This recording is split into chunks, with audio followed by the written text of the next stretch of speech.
முயலும் ஆமையும். ஒரு காட்டில் பல மிருகங்கள் வசித்து வந்தன. அங்கு வசித்து வந்த முயலுக்கு கர்வம் அதிகம். அதுதானே இக்காட்டில் வேகமாக ஓடுவேன் என்ற கர்வம் வந்ததையூர். ஒரு நாள் காட்டில் ஒரு விளையாட்டு போட்டி நடந்து கொண்டிருந்தது. அப்போது முயல் மெதுவாக நகரக்கூடிய ஆமையிடம் ஏளனமாக தன்னுடன் ஓட்ட பந்தயத்திற்கு வருமாறு கேட்டது. முதலில் இல்லை எனக் கூறிய ஆமை முயலின் கர்வத்தை அடக்க வேண்டுமென நினைத்து போட்டிக்கு சம்மதம் தெரிவித்தது. பல மிருகங்களுக்கு இடையில் போட்டி ஆரம்பமானது. தூரத்தை தீர்மானித்த பின் ஓட்டப் பந்தயம் துவங்கியது. முயல் ஆமையை விட பன்மடங்கு வேகத்தில் ஓடியது.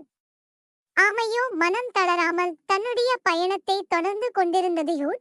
முக்கால்வாசி தூரம் வேகமாக ஓடிய முயல் வழியில் ஒரு அற்புதமான சோலையை கண்டதும் நிதானித்தது.